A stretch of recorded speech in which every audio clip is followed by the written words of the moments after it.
Hello. हाँ hello. अरे जाने सुनी ना, हम बहुत दिक्कत में ही हो।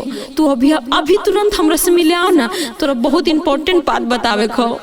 क्या क्या कौची कहल कौची कौचो हलोगे क्या मर हेरा गलो बहन के अबरी। देख तोरा तो हमेशा मजाक के सुझाव आई माँ की नहीं बोल जल्दी।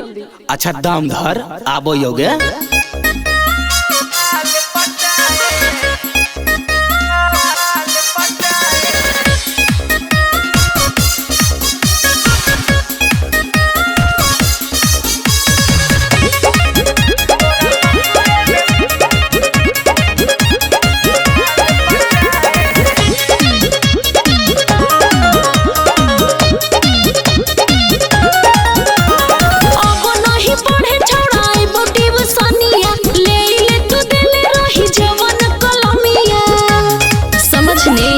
काहे गे?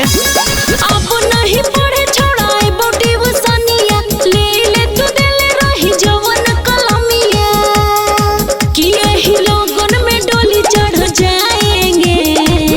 अरे कुछ समझ में आई लाओ। आगे छोड़ी गे, तू बतिया के सनीचरा वाला खिचड़ी कहल बनैले ही। सीधे सीधे कहीं कि अब हमार माल नहीं रहनी। आई रे छोड़ा, तू कत्ते बेरो मिया ही रे, तोरा तनिको दुख नहीं होलो सुन के। घंटा हमार एगो जीते तो चार गो होते। छोड़ी जोई मितलो रे ना बहाएंगे, तोरा ससुरे में माल पटाएंगे। छोड़ी जोई मितलो रे ना बहाएंगे, तोरा ससुरे में माल पटाएंगे। अरे चार गो चप्पल पड़ता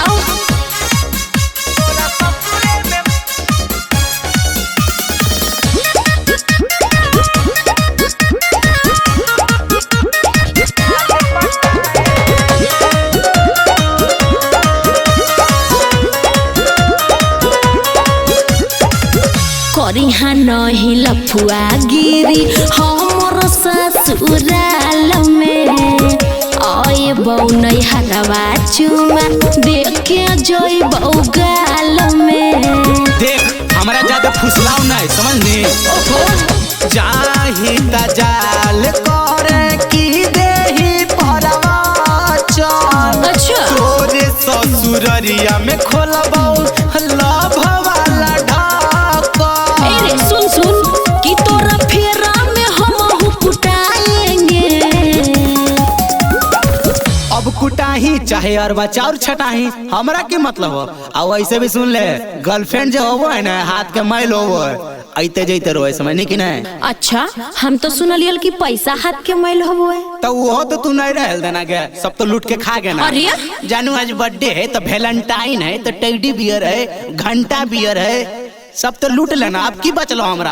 अरे छोड़ा ढेर झूठ मत बोल।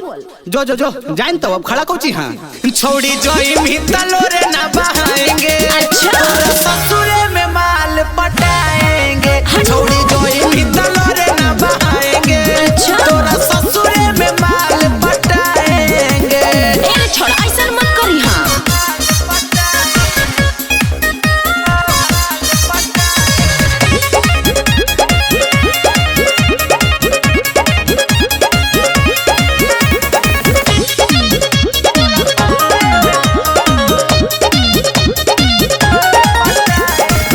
जयम ही थुराई ढेर की बनो ही तू बाघरे।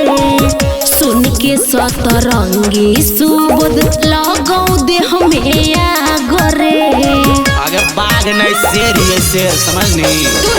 छोड़ दे तू फिकिर हमारा, तोरा हम देखइबो। कि रे तोरा नियन लड़की के हम लाइन पे लाइन लगाइबो। चल जोने राहुल तोरा के हम नहीं बचाएंगे। गए छोड़ी गए, ढेर दारा सिंह के नानी नहीं बनी समझनी। तोरा अपन तो ठेकाने न हो, मार तो पहुन में तो कूदल ही नहीं हरवा। अच्छा बेटा लगो भादो के बाढ़ नहीं देखनी है, कहीं दहाइए नहीं जाही। छोड़ी जोई मितलो रे ना बहाएंगे, तोरा ससुरे में माल पटाएंगे। अच्छा। छोड़ी जोई मितलो रे ना बहाएंगे, तोरा ससुरे में माल पटाएंगे। अच्छा सुन सुन सुन, ज्यादा दयार लौने तो अपन नंदिये से सेट करवा देना हमरा। आना जाना लगल रहतो।